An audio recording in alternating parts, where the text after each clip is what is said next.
If you need any Xbox or PlayStation codes or anything gaming related, check the referral links down in the description. They'll take you to g2a.com. They already have a discount on most of their goods already, and with the code CHES at checkout, you can get yourself an extra 3% off as well. Hey guys, how's it going? Ches back again, and welcome to episode number 8 of the Barcelona career mode here on FIFA 15. If we could hit over 1,000 likes again on today's episode, that would be absolutely fantastic. Of course, you guys have been showing this series some mad support so far. Really pleased with how it continues to go down. We start today with a game away from home against Levante. They're playing a very, very defensive 5-4-1.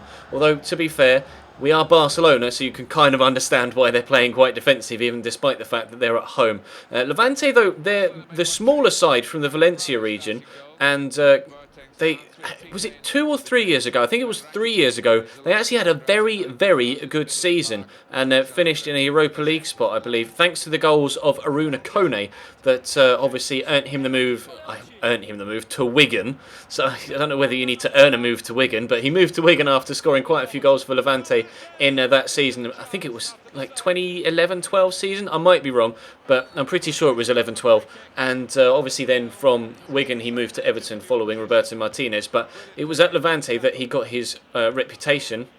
Obviously that reputation hasn't necessarily flourished as he might have hoped from moving to England, but Levante are still a decent side and not to be underestimated. They can still occasionally pop up, even though they've had to sell a couple of their better players. They can still pop up with a very good competitive result at times, but we're definitely on top here, as you've been able to see from the highlights so far. We've had all of the chances to this point. We're into the second half now as that free kick comes in. We're going to try and win it back and get it back up the other end of the field. Obviously Alexander Lacazette has been a good outsource for me going up over the top through the middle, and this time it works properly. He gets onto the ball in a more central area than he did in the first half, and he's able to sweep it underneath the goalkeeper into the back of the net, and they end up kicking it straight at him here, and he's kind of a little bit isolated up top at the minute with this 4-3-3, so I am thinking about consistently switching to the 4-2-3-1, but for now I'm just kind of rotating the two. I'm still not sure what my best formation is, in all honesty. I'm really not. We're playing the 4-3-3 with the cam in this game, which is one that was recommended by someone in the comment section of the previous video,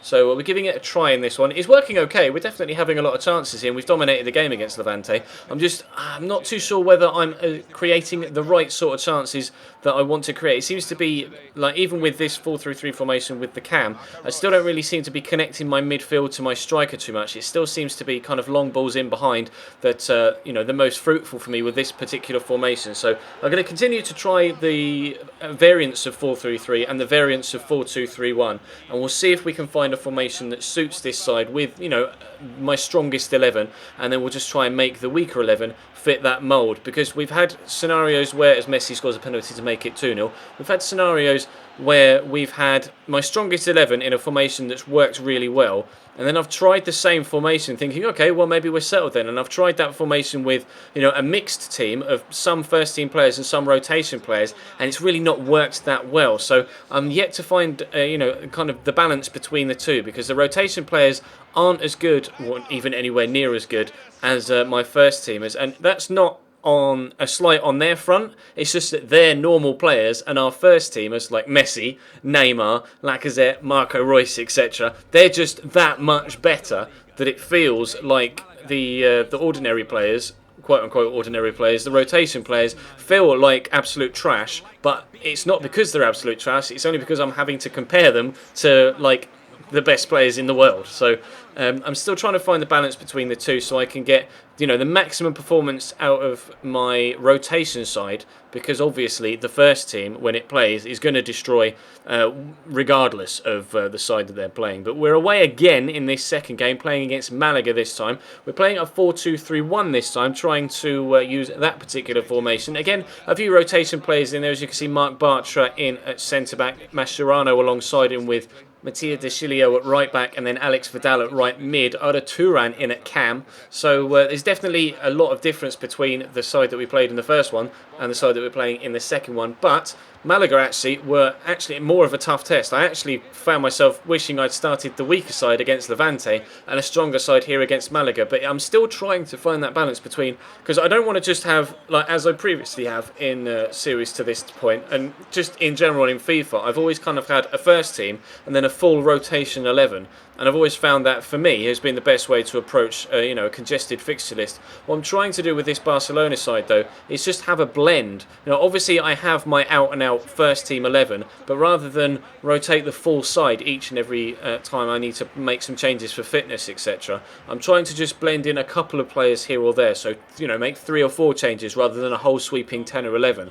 But so far, like I say, it's really trying to fine-tune what the best formation is, which players play well together, because I've noticed a couple of players really don't play very well alongside each other. Alex Vidal hasn't been that effective for me at right back, but at right mid he's actually playing quite well, so I'm going to continue to play Matías de Chilio at right back instead of Alex Vidal, and then push Alex Vidal further forward. But because of that, Vidal isn't getting as much first team football, because obviously I've got players like Arda Turan, Marco Reus, Neymar, etc. And I sometimes play Messi up wide as well. We'll be welcoming back Luis Suarez in the next couple of episodes, so he's going to take up a central role, obviously, which will then force Messi back out wide again. Although a few of you in the comments have been saying play Messi at right mid or right wing, because that's where you get the best out of him. So last year on Ultimate Team, I used Messi at cam, and he was incredible, absolutely incredible. But some of you guys are saying, or actually the majority of you guys are saying, play Messi wide when we get Suarez back, and Suarez through the middle,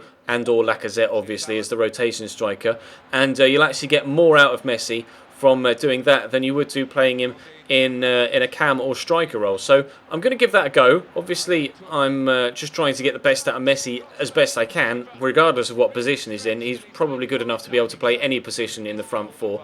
So we should be okay there. We have been able to take a 1-0 lead here finally against Malaga. Miralem Pjanic hit the post with a scorching effort earlier on in the game, then was able to find the breakthrough after just before the hour mark with a really good finish actually from the edge of the box. Very well struck into the bottom corner. If their striker there had gambled at the back post, that could quite possibly have been 1-1 there. Malaga were a very, very tough team to play against here. Made a change, bringing on Iniesta for Arda Turan to slot him in the cam slot to see how he gets on. So far, I've played him at cam, and I've played him out actually at left wing, which is where he actually was played for Barcelona 2 or 3 years ago. But so far I still haven't found the right place for Iniesta in my side either. It's weird.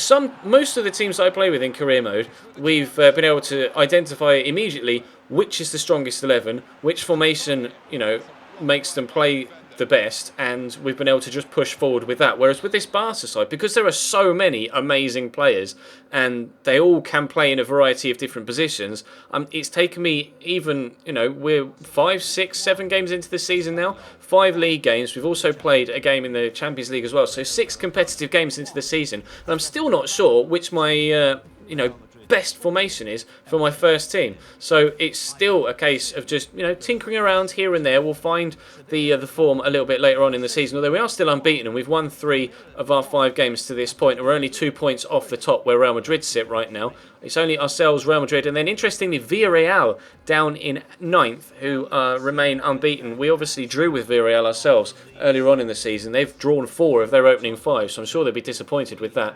But I'm pleased with how the season's going so far. Hopefully you guys are as well. We'll continue to hopefully get good results. We'll push on. We got the 2 draws early on in the season, didn't we? So I'm hoping now to build with a few wins back-to-back if possible, to force ourselves up to the top of the table and hopefully comfortably win our Champions League group. But for now, that's going to bring today's episode to a close. Drop the video a like if you enjoyed, subscribe if you haven't already, check the channel page for anything you may have missed, whether it be this series, the My Player series, where there was a big vote yesterday, so you definitely need to check that out if you missed it, and there'll be a Career Mode Road to Glory episode later on this evening as well. Obviously I'll be streaming twice today over on Twitch, so follow the link in the description to that. Follow me on Twitter as well, links will be in the description to that, and bye.